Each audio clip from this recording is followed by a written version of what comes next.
Assalamualaikum warahmatullahi wabarakatuh. Nama saya Muhammad Faris Afarabi dengan NPM 2308260034 akan menjelaskan sedikit tentang mind map yang saya buat mengenai vaginitis candidiasis. Baik, apa itu vaginitis candidiasis? Vaginitis candidiasis adalah infeksi jamur pada vagina yang disebabkan oleh spesies Candida, terutama Candida albicans. Infeksi ini merupakan salah satu penyebab tersering dari vaginitis dan dapat menyebabkan gejala seperti keputihan, gatal, iritasi, dan nyeri saat berhubungan seksual. Meski tidak termasuk dalam infeksi menular seksual klasik, candidiasis vagina lebih sering terjadi setelah perubahan pada keseimbangan flora normal vagina atau sistem imun tubuh yang menurun. Baik, masuk ke etiologi. Candida albicans yang merupakan jamur oportunistik yang hidup sebagai flora normal di vagina, usus, dan kulit. Dalam kondisi normal, pertumbuhan jamur ini dikendalikan oleh flora bakteri normal seperti Lactobacillus dan sistem kekebalan tubuh. Namun, ketika terjadi ketidakseimbangan flora atau gangguan imun, Candida dapat berkembang secara berlebihan dan menimbulkan infeksi. Spesies lain yang juga dapat menyebabkan vaginitis candidiasis meskipun lebih jarang meliputi Candida glabrata, Candida tropicalis, dan Candida krusell. Lalu, faktor resiko vaginitis candidiasis. Yang pertama ada penggunaan antibiotik spektrum luas, kedua ada kehamilan dalam kurung karena perubahan hormon dan pH vagina, yang ketiga ada diabetes mellitus, terutama jika tidak terkontrol. Yang keempat ada penggunaan kontrasepsi hormonal (PKB). Yang kelima ada sistem imun yang lemah, misalnya pada penderita HIV atau AIDS, penggunaan imunosupresan. Yang keenam ada penggunaan pakaian ketat atau tidak menyerap keringat. Yang ketujuh kebersihan area genital yang kurang atau berlebihan atau douching. Yang kedelapan ada penggunaan sabun atau produk pembersih yang mengganggu keseimbangan flora vagina. Yang terakhir ada hubungan seksual meskipun tidak secara langsung diklasifikasikan sebagai IMS. Selanjutnya ada patofisiologis vaginitis candidiasis. Candida albicans adalah jamur dimorfik yang bisa berubah dari bentuk ragi menjadi hifa dan pseudohifa dalam lingkungan yang sesuai. Dalam bentuk hifa, Candida memiliki kemampuan invasi yang lebih tinggi ke jaringan epitel. Saat terjadi ketidakseimbangan flora normal atau penurunan imunitas lokal, Candida berkembang biak secara berlebihan dan menempel pada epitel vagina.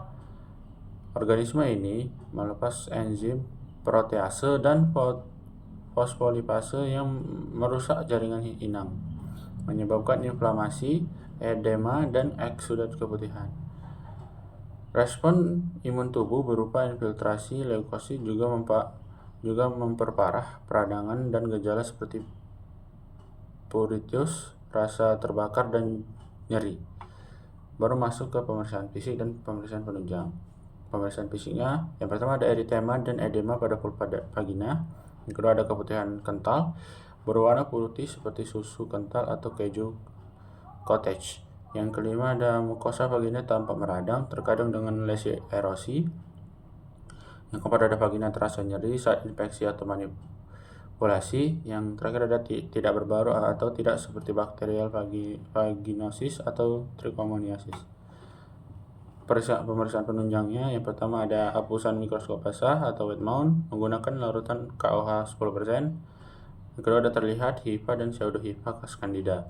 Yang kedua ada pH vagina biasanya di bawah 4,5, berbeda dengan infeksi lain seperti trichomoniasis dan bakterial vaginosis. Yang ketiga ada kultur, digunakan jika diagnosis tidak jelas atau untuk mengidentifikasi spesies Candida non-albicans yang resisten. Yang keempat ada tes DNA atau PCR, deteksi molekular jamur sangat sensitif dan spesifik. Dan yang terakhir ada pap smear, bisa menunjukkan sel-sel inflamasi dan kadang hifa jamur, namun tidak direkomendasikan sebagai metode diagnostik pertama. Baik, masuk ke tata laksana vaginitis candidiasis. Yang pertama ada terapi farmakologis. Yang A, candidiasis akut tidak berulang. Fluconazole 150 mg dosis tunggal oral, dan alternatif topikal seperti clotrimazole 500 mg tablet vagina dosis tunggal. Yang kedua ada miconazole 2% krim vagina 5 gram per malam selama 7 hari. Yang kedua ada candidiasis rekuren, kurang lebih episode 1 tahun. Yang pertama ada induksi fluconazole 150 mg oral tiap 3 hari ke-1, 4, dan 7. Yang kedua ada pemeliharaan fluconazole 150 mg 1 kali seminggu selama 6 bulan. Yang C ada kandidiasis berat, gejala berat, edema masif, atau visura. Fluconazole 150 mg oral diulang pada hari ketiga. Bahan kedua ada terapi topikal intensif selama 7-14 hari. Yang D, kandidiasis non-albicans resisten terhadap fluconazole, gunakan boric acid vaginal kapsul 600 mg per hari selama 14 hari. Baru ada terapi farmakologisnya, non-farmakologis. Yang pertama ada hindari penggunaan sabun inisiatif atau douching dan pakaian ketat. Yang kedua ada jaga kebersihan genital dengan air hangat. Yang ketiga ada penaklansanaan pada kehamilan.